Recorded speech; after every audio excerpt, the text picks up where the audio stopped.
स्त्री का घर, मायका या ससुराल, ऐसी कहानी जिसे सुनकर आपकी आंखें नम हो जाएं। तुम्हें कितनी बार बताया है, मेरे तैयार होने से पहले मेरा नाश्ता तैयार हो जाना चाहिए। शादी के 25 सालों बाद भी मुझे क्यों बार बार एक ही बात बतानी पड़ती है लता? तुम्हें क्या है, तुम तो आराम से घर में रहोगी, मुझे काम पर जाना पड़ता है। तुम हो कि हमेशा बेवकूफों जैसी हरकत करती हो। अगर तुम यह जानबूझकर करती हो तो याद रखना, मुझसे बुरा कोई नहीं होगा। आज भी प्रशांत का पारा चढ़ा हुआ था। इन कटु शब्दों में अपना गुस्सा उतारते हुए, गीला तौलिया कुर्सी पर फेंकते हुए प्रशांत गुस्से से लता की तरफ देखने लगा। लता के लिए प्रशांत का यह बेवजह का गुस्सा कोई नई बात नहीं थी। वह महीने में 3-4 बार ऐसे ही लता पर बरस पड़ता था। पहले पहले लता उसका विरोध किया करती थी, लेकिन जब कई सालों तक प्रशांत में कोई बदलाव नहीं दिखा तो लता ने खुद को ही बदल दिया। अब प्रशांत के कुछ भी कहने से लता को कोई फर्क नहीं पड़ता था। प्रशांत की हर बात वो चुपचाप सिर नीचे झुकाए सुन लेती थी।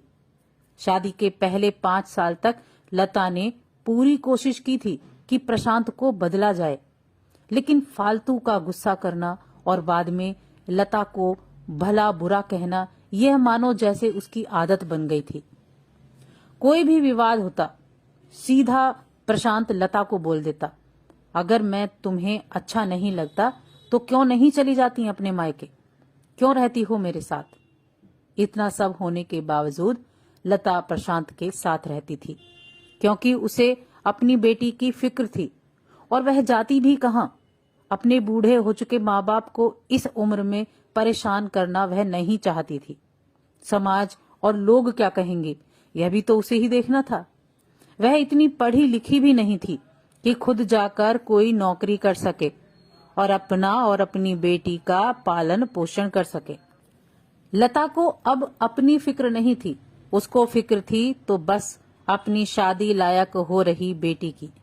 लता नहीं चाहती थी कि पति पत्नी के झगड़े की वजह से काव्या डिस्टर्ब हो। काव्या की पढ़ाई पूरी हो चुकी थी, उसके लिए अब शादी के रिश्ते आने लगे थे। कई रिश्तों को काव्या ठुकरा चुकी थी। 2-3 महीने बाद एक अच्छा रिश्ता आया। रिश्तेदारों और पहचान के लोगों ने भी लड़के के बहुत गुणगान किए थे। प्रशांत एक शाम अपनी बेटी के पास बैठकर उसे बताने लगा, काव्या बहुत अच्छा लड़का है, पढ़ा लिखा है, बड़ा घर है, बहुत अच्छी नौकरी है। ऐसे रिश्ते बार बार नहीं आते बेटा, इस बार मना मत करना। काव्या अपने पिता से ज्यादा बात नहीं करती थी, शायद डरती थी या शायद नफरत करती थी, लेकिन आज वो अपनी पूरी हिम्मत इकट्ठा कर बोली, मुझे अभी शादी नहीं करनी है पापा, मैं नौकरी करना चाहती हूँ, खुद अपने पैरों पर खड़ा होना चाहती हूँ। हाँ तो उसमें क्या बड़ी बात है, मैंने लड़के से बात की है, वह तुम्हें किसी बात के लिए नहीं रोकेगा। तुम शादी के बाद भी नौकरी कर सकती हो, वह तुम्हें नौकरी के लिए परमिशन दे देगा।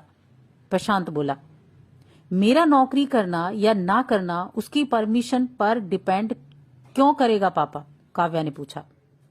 मैं कह रहा हूं ना, तुम्हें किसी भी चीज की कमी नहीं होगी वहां। ऐसे रिश्ते बार बार नहीं आते, ऐसे ठुकरा मत, बहुत खुश रहोगी तुम वहां। प्रशांत बोला, पापा क्या मैं उतनी ही खुश रहूंगी जितनी मम्मी इस घर में खुश हैं? काव्या ने ये तंज कसते हुए कहा। आज तुम्हारी जबान कुछ ज्यादा नहीं चल रही है? प्रशांत गुस्से से आंखें बड़ी करते हुए बोला। पापा मुझे शादी ही नहीं करनी है, क्योंकि शादी के बाद अगर वह लड़का आपके जैसा निकला तो मैं क्या करूंगी? मुझे आपके जैसा जीवन साथी नहीं चाहिए जो बिना बात के मुझ पर हमेशा चिल्लाए। मुझे कुछ भी अपनी पसंद का लेना हो तो 10 बार सोचना पड़े, कहीं वह नाराज ना हो जाए। मेरी तबीयत कैसी भी हो उसे परवाह ना हो। रोटी थोड़ी सी मोटी बन जाए तो घर सर पर उठा ले, उसकी चेकबुक ना मिले तो भी मेरा ही दोष निकाले, हर छोटी छोटी बात पर मुझे मायके जाने के लिए कहे। काव्या ने अपना दिल खाली करते हुए पापा से सब कह दिया। प्रशांत का गुस्सा 7वें आसमान पर था। उसके मुंह से एक शब्द भी नहीं फूट रहा था। वो काव्या की बातें सुन रहा था। काव्या उतना ही बोलकर चुप नहीं हुई। आज पहली बार वह अपने पापा के सामने इतना कुछ बोल रही थी। पापा, अपने माँ के साथ हमेशा गलत व्यवहार किया है। आप अपने ऑफिस का गुस्सा बिना सोचे समझे माँ पर उतार देते हैं। कभी इस बात की परवाह नहीं करते कि उन्हें कैसा लगता होगा। आपकी बातें सुन सुन माँ ने अपना स्वाभिमान खो दिया। प्रशांत आज पहली बार अपने किए बर्तावों को महसूस कर पा रहा था। वो इतना ही बोल पाया, जो तुम्हारा मन है वो करो, मैं तो इतना बुरा हूं ना। काव्या ने प्रशांत का हाथ पकड़ा और बोली, पापा, मुझे सिर्फ एक सवाल का जवाब दे दो। क्या आप चाहेंगे कि मेरा पति आपके जैसा हो? अगर आपका जवाब हाँ है तो कर दीजिए मेरा रिश्ता आज ही, और ना है तो मुझे आत्मनिर्भर बनने दीजिए। प्रशांत कुछ भी नहीं बोल पाया और वहां से चुपचाप बाहर चला गया। आज उसे लता के सामने जाने में शर्म आ रही थी। चलते चलते उसकी आंखों से आंसू बह रहे थे। प्रशांत ने आज से अपने आप को बदलने का निश्चय किया। अगले दिन से लता ने अपने पति में काफी बदलाव देखा। वह सोचने लगी कि जो हिम्मत काव्या ने दिखाई है, वह हिम्मत अगर मैं पहले ही दिखा देती तो शायद आज परिस्थिति कुछ और होती। अब काव्या पढ़ लिखकर अच्छी नौकरी करने लगी थी और 3 साल बाद उसके लिए एक अच्छा रिश्ता आया। और उसकी विदाई पर प्रशांत बोला, बेटा तू हमेशा खुश रहेगी, क्योंकि तेरा पति तेरे बाप जैसा नहीं है।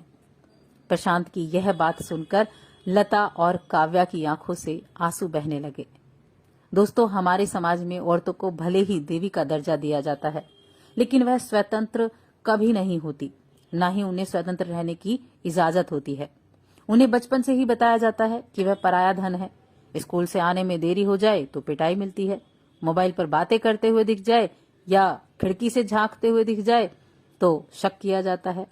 माँ बाप का घर तुम्हारा नहीं है, पति का घर ही तुम्हारा घर है। जीवन भर यह बातें बता बता कर उसे ससुराल भेज दिया जाता है और छोटे मोटे झगड़े में ससुराल वालों से उन्हें सुनना भी पड़ता है। तो आप ही बताइए कि स्त्री का मायका है या स्त्री का ससुराल है अपना घर? आपको ये कहानी कैसी लगी हमें कमेंट करके बताएं। वीडियो को लाइक भी करें और चैनल को सब्सक्राइब करना बिल्कुल ना भूलें।